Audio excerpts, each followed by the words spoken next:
வணக்கம் நேயர்களே, நான் உங்கள் ஆஸ்ட்ரோ பூர்ணா. இன்னைக்கு நாம கடக ராசி அன்பர்களுக்கு சனி வக்ர நிலை பெறும்போது இருக்கக்கூடிய பலன்களை பற்றி பார்க்கலாம். கடக ராசி அன்பர்கள் உங்களுடைய தெய்வத்தினுடைய பேரை கீழே கமெண்ட் பாக்ஸில் பதிவு பண்ணுங்க. அந்த தெய்வ ஆத்மார்த்தமான ஒரு பிரார்த்தனைன்றது இந்த காலகட்டத்தில் கிட்டத்தட்ட ஒரு 134 நாட்களுக்கு இந்த சனி வக்ரம் அடைய போறாரு. வக்ரம் அடையிறதுனால இருக்கக்கூடிய பலன்களை இந்த டாரட் பிரசன்னம் மூலமாக நம்ம பார்க்கலாம். கடகராசி அன்பர்கள் எப்போதுமே ஒரு நல்ல ஒரு சிந்தனை உடையவர்களாக இருப்பாங்க. யாருக்குமே எந்த தீங்குமே நினைக்க மாட்டாங்க. அதே சமயத்தில் பார்த்தீங்கன்னா எல்லா உறவுகளும் வேணும் அப்படின்ற மாதிரியான விஷயத்தில் ரொம்ப கான்ஃபிடெண்ட்டாக இருப்பாங்க. எத்தனை வாட்டி இவர்களை அவமானப்படுத்தினாலும் அந்த அவமானத்தெல்லாம் பொருட்படுத்தாமல் அந்த உறவுகள் தான் முக்கியம் அப்படின்ற மாதிரியாக அந்த உறவுகள் மீது பெரிய அளவுக்கு நம்பிக்கை வச்சுருப்பாங்க. ஆனால் அந்த உறவுகளே பார்த்திங்கன்னா கடைசி நேரத்தில் இவர்களை ஏமாற்றும் அந்த நம்பிக்கை துரோகத்தை கொடுக்கக்கூடிய ஒரு நபர்களாக தான் இருப்பாங்க. இந்த சனி வக்ர தன்மை காலகட்டத்தில் உங்களுக்கு உண்டான ஒரு திருமண உறவுகள், குடும்பத்தில் இருக்கக்கூடிய அந்த உறவுகளில் நல்ல ஒரு மாற்றங்கள் இருக்கும். நீங்கள் எந்த அளவுக்கு நான் முதல்ல சொன்ன மாதிரி அந்த உறவுகள் தான் முக்கியம் அப்படின்ற மாதிரியாக இருப்பீங்க.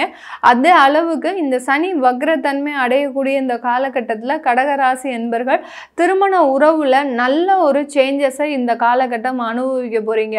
பிரிந்து இருந்த குடும்பங்கள் கூட மீண்டும் சேர்வதற்குண்டான ஒரு நேரம். கணவன் மனைவி அந்யோன்யம்ன்றது முழுமையாக கிடைக்கக்கூடிய ஒரு நேரமாக இருக்க போகுது. அதே சமயத்தில் புதிதாக திருமண முயற்சிகளில் நல்ல வெற்றிகள்ன்றது கண்டிப்பாக கிடைக்கும். குழந்தை பாக்கியம் அப்படின்றது இந்த சனி வக்ர நிலை அடையும் போது கண்டிப்பாக கொடுக்கக்கூடிய ஒரு நேரம். எப்படியாவது உங்களுக்கு இந்த 134 நாட்களுக்குள்ள குழந்தை பாக்கியம்ன்றது கண்டிப்பாக கிடைச்சே தீரும். அதில் எந்த விதமான ஒரு மாற்று கருத்துமே கிடையாது. நல்ல ஒரு ஆத்மார்த்தமான ஒரு பிரார்த்தனையை வைங்க. கண்டிப்பாக இந்த காலகட்டம் உங்களுக்கு இந்த பிரபஞ்சம் ஒரு நல்ல ஒரு அமைப்பை கொடுக்கக்கூடிய ஒரு நேரமாக தான் இருக்க போகுது. இரண்டாவது திருமணம் செய்யக்கூடியவர்களுக்கு தான் இந்த காலகட்டம் கொஞ்சம் ஒரு சிக்கலான காலகட்டம். முதல் திருமணத்தில் எந்த பிரச்சனையும் இருக்காது. இரண்டாவது திருமணத்தில் நிறைய ஒரு தொந்தரவுகள் இருக்கு. அதனால இந்த 134 நாட்களுக்கு 4.5 மாதங்களுக்கு அந்த மாதிரியான விஷயத்தை ஒத்தி போடுறது நல்லது. ஏன்னா ஏற்கனவே திருமண உறவுல அதிகப்படியான நம்பிக்கை துரோகத்தை அனுபவித்த இந்த கடகராசி என்பர்கள் மீண்டும் அதை அனுபவிக்காமல் இருக்கிறதுக்கு அந்த திருமண வாழ்க்கையை கொஞ்சம் ஒரு ஹோல்டு பண்ணிட்டீங்க அப்படின்னா நல்ல ஒரு அமைப்பாக இருக்கும். முதல் திருமணத்துல எந்த ஒரு பிரச்சனையும் கிடையாது. குழந்தை பாக்கியம், கணவன் மனைவி அந்யோன்யம், அடுத்து பார்த்தீங்கன்னா காதல் திருமணம், இதெல்லாம் வெற்றி அடைகிறதுக்கு உண்டான ஒரு நேரமாக தான் இருக்கு. இந்த காலகட்டம் நீங்க நிறைய ஒரு பிரார்த்தனைகளை செய்ய போறீங்க. உங்களுக்கு ஒரு குருமார்களினுடைய ஆசீர்வாதம்ன்றது கண்டிப்பா இருக்கு. ஒரு குருமார்களின் வழிகாட்டுதல் அப்படின்றது கண்டிப்பாக இருக்கும். இந்த கடகராசி என்பர்களுக்கு உங்க கூடையே அந்த குருமார்கள் வழிநடத்தி உங்களை கூட்டு போயிட்டு இருக்கிறாங்க. நீங்க எவ்வளோ பயந்து வாழ்க்கையில பயணிச்சுட்டு இருக்கிறீங்களோ அந்த பயம் அகல்ற வரைக்கும் அந்த குருமார்களினுடைய வழிகாட்டுதல் அப்படின்றது கண்டிப்பாக இந்த கடகராசி என்பர்களுக்கு இருக்கும். அதனால தொழில் செய்கிறவங்களா இருக்கிறீங்க அப்படின்னா அந்த தொழிலில் எந்த விதமான ஒரு அச்சுறுத்தலும் இல்லாமல் துணிஞ்சு செயல்படுங்க. ஒரு நல்ல மாற்றம்ன்றது கண்டிப்பாக இந்த கடகராசி என்பர்களுக்கு இந்த 4.5 மாதத்தில் கிடைக்கும். வேலையிலையும் சரி, உங்களுக்கு இருக்கக்கூடிய உயரதிகாரிகளின் தொந்தரவுகள் முழுமையாக குறையக்கூடிய ஒரு நேரம். அந்த உயரதிகாரிகளின் தொந்தரவுகள் குறைஞ்சதுக்கு அப்புறம் பார்த்தீங்கன்னா உங்களுக்கு தேவையான பதவி உயர்வு, வருமான உயர்வு, இதெல்லாமே அப்படியே உங்களுக்கு கிடைக்கக்கூடிய ஒரு நேரமாக இருக்கும். இதுக்கு எல்லாத்துக்குமே காரணம் உங்களுடைய பிரார்த்தனை மட்டும்தான். அந்த பிரார்த்தனைகள் உங்களுக்கு நல்ல விதமாக செயல்படக்கூடிய ஒரு நேரமாக இருக்கும். இந்த காலகட்டம் இந்த கடகராசி என்பர்கள் வெளியூர் சென்று பிரயாணம் செய்யக்கூடிய ஒரு நேரம். ஒரு 3 மாதத்திற்கு உங்களுக்கு வேலை அவுட் சைடில் இருக்கலாம். அடுத்து பார்த்திங்கன்னா ஒரு 3 மாதத்திற்கு எங்கேயாவது ட்ராவல் அதிகமாக இருக்கக்கூடிய வேலையாக இருக்கலாம்.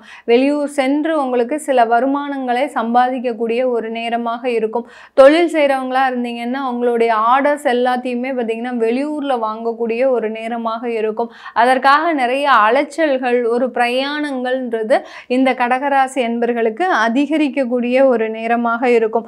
இந்த காலகட்டம் நீங்கள் ஈட்டக்கூடிய அந்த வருமானங்கள் அப்படின்றது ஒரு சொத்து சம்பந்தப்பட்ட வருமானங்களாக இருக்கும். ஒரு சொத்தை சேர்த்து அதை வீடை வாடகைக்கு விட்டு அதன் மூலமாக வருமானம் சம்பாதிக்கிறது, இல்லை ஒரு இடத்த லீஸுக்கு எடுத்து அதன் மூலமாக சில வருமானங்களை சம்பாதிக்கிறது. அடுத்து பார்த்தீங்கன்னா இந்த காலகட்டத்தில் அந்த விவசாய நிலங்கள் மூலமாக உங்களுக்கு அதிகப்படியான ஒரு லாபம்ன்றது கண்டிப்பாக கிடைக்கும்.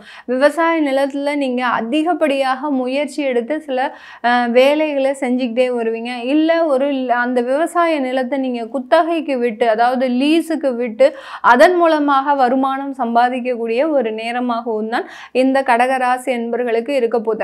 அந்த மாதிரியாக அந்த சொத்து சம்பந்தமான ஒரு வருமானம்ன்றது இந்த கடகராசி என்பர்களுக்கு முழுமையாக இருக்கக்கூடிய ஒரு நேரமாக இருக்கும். இது எல்லாமே நம்ம இந்த டேரட் பிரசன்னம் மூலமாக பார்த்துருக்குறோம். உங்களுக்கு இந்த மாதிரியான கேள்விகள் இந்த டேரட் பிரசன்னத்தில் பார்க்கணும் விருப்பப்படுறவங்க கீழே இருக்கிற நம்பருக்கு வாட்ஸ்அப்பில் அப்பாயின்மெண்ட் வாங்கிக்கிட்டு நீங்கள் என்கிட்ட கன்சல்ட் பண்ணிக்கலாம். உங்களுடைய குழந்தைகளுக்கு நியூமராலஜி படி பேர் வைக்கணும், குழந்தைகளுக்கு ஜாதகம் எழுதணும் விருப்பப்படுறவங்களும் வாட்ஸ்அப்பில் மெசேஜ் பண்ணுங்கள். உங்களுக்கு தேவையான தகவல்கள் தெரிய வரும். உங்களிடமிருந்து விடைபெறுவது உங்கள் ஆஸ்ட்ரோ பூர்ணா. நன்றி, வணக்கம்.